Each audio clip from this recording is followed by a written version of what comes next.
I know you're all here today because you share a love, an acquaintance, a time spent with John. And I have the privilege today to talk a little bit about his heart for the Lord and the call that he had on his life as a missionary. The words from Matthew 28:19, says, "Go and make disciples of all nations." And that's what he did. That's what he did. He responded to this command with passion and with deep conviction. I remember the first night, you saw that boat? That first night that John and I spent any time together on the back end, I think that's called the stern of the boat. We spent about 3 hours talking, and he shared with me a lot of his experiences and his passion for sharing the gospel, going into the world and proclaiming the good news and to make disciples. I thought my heart would just beat out of my body.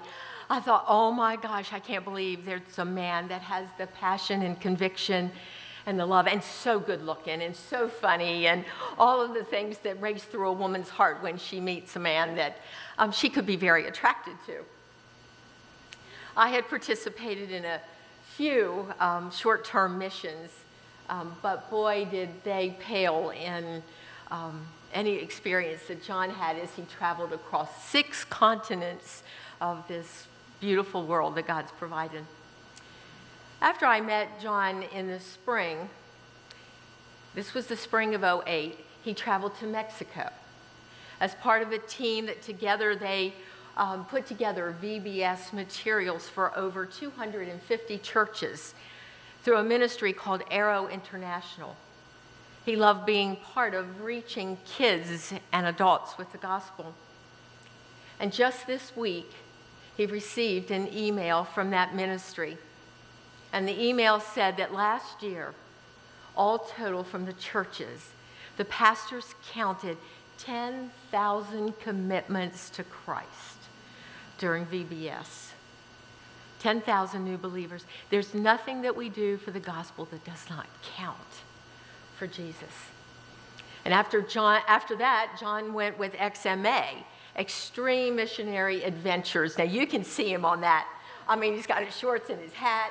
And he went to Peru on this trip, and it was a trip that he joined a team from here in Lubbock, and they went by air, and they went by road, and they went by boat to reach the tribes that he had visited several times before along the Amazon.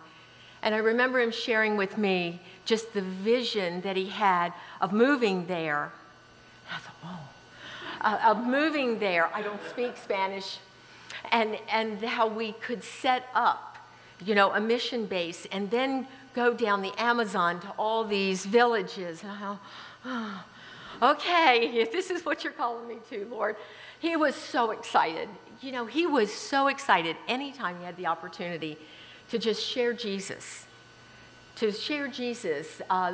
story of the gospel, and to do anything that would help bring a little more ease to the lives of those that he would encounter wherever he went. Years before, after John and his first wife, Alma, came to know the Lord, they began to reach out in ministry.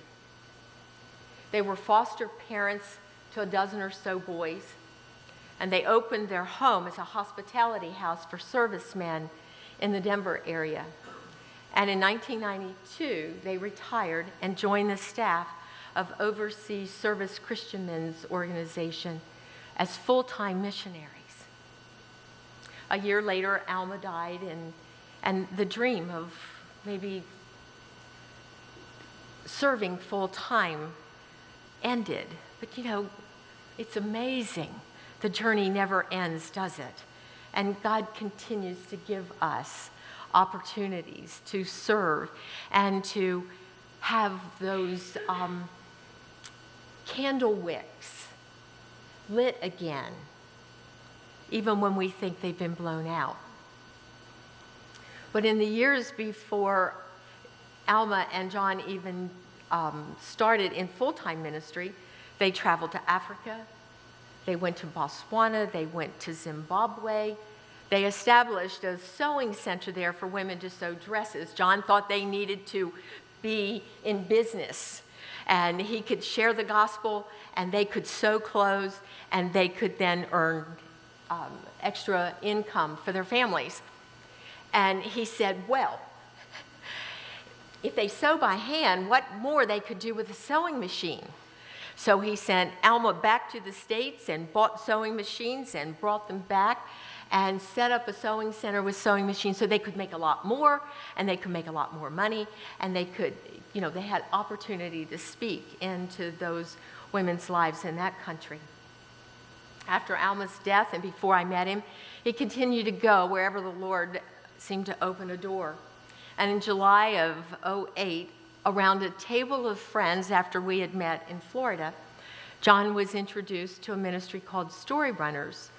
That ministry is part of Campus Crusade for Christ, with a goal of taking the gospel to oral cultures and to those